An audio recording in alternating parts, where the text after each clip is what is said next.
Hey guys, Jacqueline here. In today's video, I want to go kind of into an informal kind of vlog style video about making money on YouTube. Disclaimer here, I'm really no expert in this, but I've been on the scene for a couple of years, and I've also gotten to talk to a bunch of larger YouTubers who do YouTube as a full-time business, and I've definitely learned a lot about monetizing your content and having that then lead to making better content and being able to invest back into your channel in both time and money. So I would like to say here though that you should not start YouTube to make money. You should start YouTube because it's your passion, and eventually there will be a possibility to make money if your content's there. And the money shouldn't be just to like make money. I really just focus on the monetary aspect of my channel so I can devote time to it because it acts as a job where I otherwise would have to have a job, and then also just to reinvest money back into the channel, whether it's an upgrade in gear or a new piece of tech or whatever product you're looking at to invest in. So you're probably looking at my subscriber count right now on this channel and are a little bit confused how this channel could be a business, and this channel is not a business.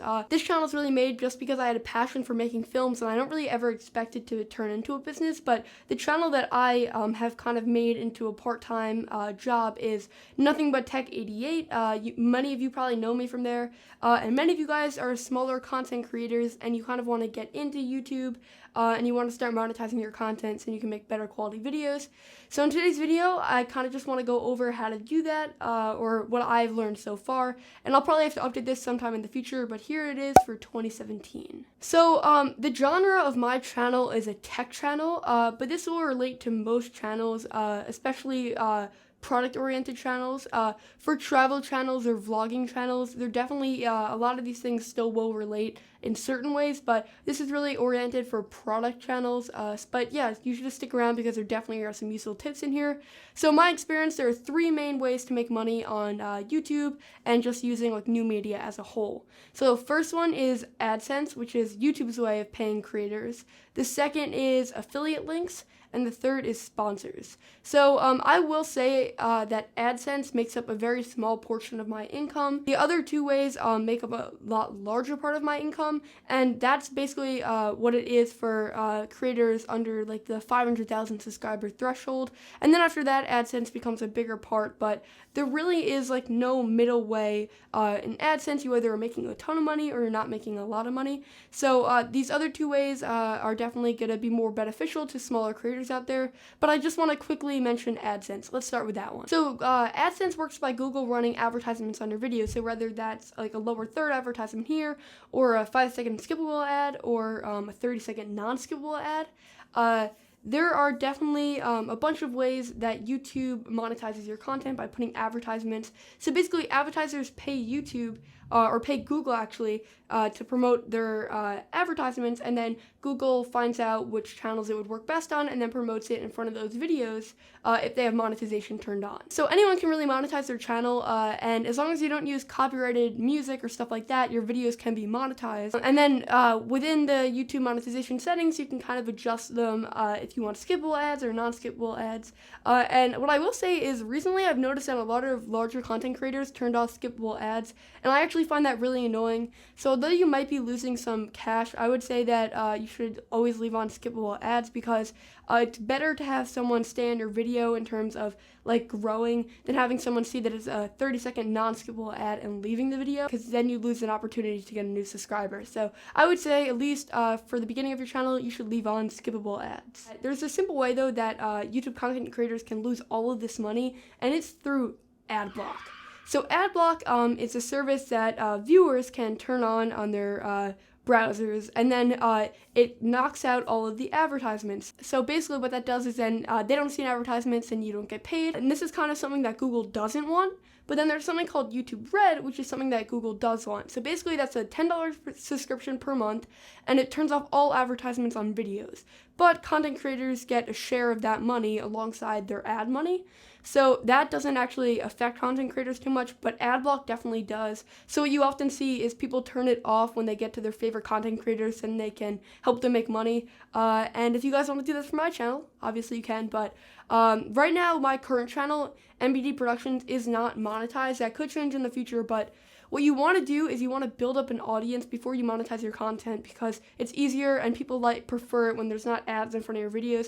So you want to kind of build up your audience, I would say to around like 50 to 100 subscribers, and then it's probably worthwhile to turn monetization on, because you never know if a video is going to like blow up and do really well. And if you didn't have it on, then you're going to miss all that income. So around 50 to 100 subscribers, I would say. So let's talk about how much money you actually make from AdSense. So AdSense runs on a CPM, or cost per mil, and basically that's the amount of money that you get paid per 1,000 views. So the average CPM for content creators is around $2, and you're probably hearing that and you're like, that's pretty terrible. And it actually can be lower than that for tech-oriented channels where a lot of the audience is tech-savvy. CPMs tend to be really, really low in comparison to other channels. But for the gaming channels or beauty channels, it could be like $5 to $7. So it really depends on the genre of the channel. So it does fluctuate a ton, and there's really no way of figuring out what every channel makes in terms of their CPM, because it's actually something that YouTubers cannot disclose. So you're probably thinking about this and thinking that there's no way that you can make it on YouTube unless you're racking in millions of views a day. And that would be true if there weren't other ways of monetizing your content. But there are other ways, and the next one that I want to talk about is Amazon affiliate links, and this is definitely a major portion of my income and of really anyone's income that channel focus on products, because Amazon affiliate is basically a service where you partner with Amazon, and every time you take your specific unique link and you drop it in the description to a product that you've talked about in that video, and someone buys through that link, you get money, because Amazon gives you like a commission fee. So for product-oriented channels like tech channels where you're constantly featuring top tech under 50 or smartphones and stuff like that, it's really, really good. But even if you're like a beauty channel or a gaming channel or like a vlogging channel, for vlogging channels you can link your gear, as many people always want to know about that. So if you love a tripod that you use, you could link that in the description, and then you could say my gear, and then every time someone buys from that, you make profit.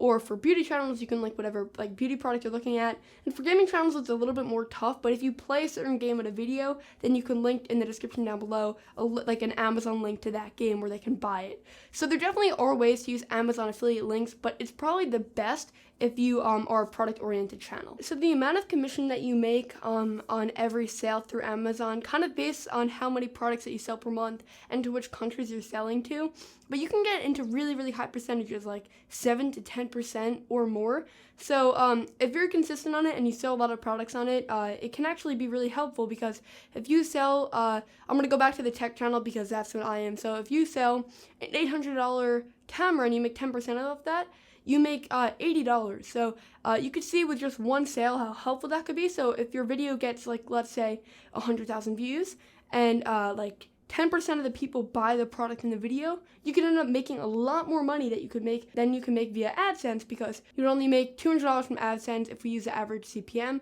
whereas you can make a ton more money with Amazon affiliate, assuming that 10% of the audience buys. So a lot of channels know this, and what they actually do is they feature a lot of less expensive products, because if you think about it for an example, if I feature a $10 pair of headphones and then a $100 pair of headphones, you're probably a lot more likely to buy the $10 pair of headphones, because $100 is a lot harder to justify for a pair of headphones than $10 is. $10 is like dinner, so it's a lot easier to justify. So more of your audience will end up buying it because it's easier for them to afford. So if you were to sell one pair of $100 pair of headphones and 20 pairs of $10 headphones, you would actually make more money if you're making 10% on both of them, because a lot more people are buying them, and that adds up. So you have to also think about your demographic. So for a tech channel like myself, my demographic is like 10-year-olds to 30-year-olds. So, and a majority of my demographic is young adults who may not have a ton of money.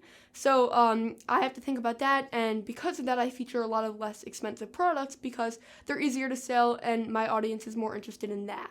So you kind of have to like think about your demographic, and it's kind of trial and error featuring like let's just say you feature a tripod one time and only one sells, but then you feature a lighting setup another time and 20 sell. You kind of have to see what your audience is more interested in, but you don't want to just make content on products that you think are going to sell, because your content should be interesting and something that you're really passionate about, and kind of selling should be the second thing, but you always want to just keep it in the back of your head. It's kind of just weighing how much you want to make the video towards how much profit you're going to make, but I always try to make a more interesting video and kind of just keep the profit secondary. Alright, with Amazon affiliate out of the way, let's dig into sponsorships, as this one is definitely a little bit more complex and I definitely don't know everything about it right now. So in my channel genre and in most channel genres, there are two types of sponsors.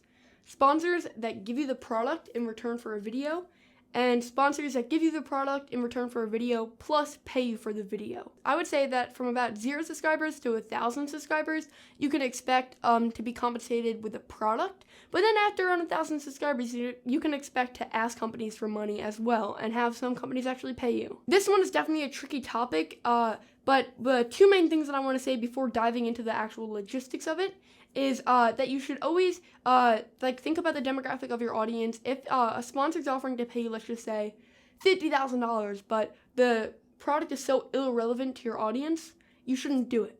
You have to kind of just weigh if your audience is going to like it versus the benefits of doing it. So I think that you should take a lesser deal that is more relevant to your channel than a higher deal that's less relevant, because long run, the less relevant deals could actually hurt your channel, and your audience is not gonna like this sponsor and they'll definitely call you out for it.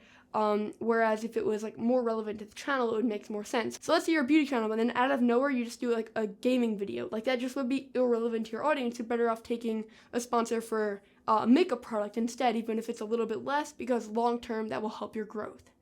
The second main point that I want to say is honesty. Always be honest with your audience. Even though in the short term your audience might be a little bit angry that you're doing sponsorships, which I don't understand that at all, as long as you're disclosing it. In the long run, first of all, it's illegal not to disclose it, but second of all, your audience will kind of gain a respect for you if you do disclose it. So you should always disclose sponsorship. One person that I just want to call out here in a good way is Jonathan Morrison from TLD. He not only finds perfectly integrated sponsors, but he's also really honest about them. One of the main companies that sponsors him is Philips Hue. And Philips Hue is a lighting company that kind of lets you get lights like this. He does a lot of sponsored projects with them, but they perfectly integrate into his channel since he's always shooting with different lights, and people always want to know what the lights are, and also because he always just says like this, Philips sponsored this video. So honesty is key. You should definitely go check out Jonathan to see like how to perfectly integrate it into your channel. He's a really, really key example. Okay, moving over from that overdue rant, there are two main types of branches of sponsors that I want to go over. And the first is shoutouts and integrations, and the second is dedicated videos. Shoutouts can occur in pre-roll of a video. I'll link below an example that I actually did a few weeks back. And they can also occur on Twitter or Instagram or other social media outlets, and you'll know that it's a shoutout that's sponsored with the hashtag ad or SP or sponsorship or partnership. It will definitely be implied that it's a sponsor. You'll be able to tell. So if you have YouTube channel as your main channel, you can actually monetize your other social media sites and do ads on there as well. But what I will say is you want to really keep those organic. So you shouldn't do ads like in every single post, but you can do them occasionally. Because at least in my opinion, if it's every single post, no one's really going to want to like follow you on there because they're just following to see ads. So you should definitely integrate it into organic content. An example of a dedicated video is the one I did a while back with the Amazon App Store. I do videos on my channel where I go over the top 10 best Android apps of the month, and Amazon saw this and they reached out, and we were able to do a top best Android apps of the month with the Amazon App Store, like looking at apps from the Amazon App Store. So I found that that one was perfectly integrated into my channel because my viewers love to see best apps of the month, and it was just another outlet to get best apps of the month. So that one worked really well, and if you want to check out that video to see how I disclosed it and how my audience liked it, I'll link that in the description down below as well. So once the actual sponsorship is there, how much should you charge? This is kind of hard to know at first, and you kind of have to do just trial and error. But a great resource that I was introduced to by my good friend Armando is Social Blue Book. And this will just give you a really, really rough estimate of how much you can expect for a shout out on YouTube or other social media outlets, and how much you can expect for like a full dedicated upload. So once you have that rough amount, you can kind of see from there if that's kind of what you were expecting, or if it's a little bit too high or low. But from there, then you also have to think about what you're providing for the brand. So for dedicated upload, you're not only providing exposure to your audience, which is kind of what Social Blue Book looks at, but then you're also providing a nice video, hopefully, like a really good quality video.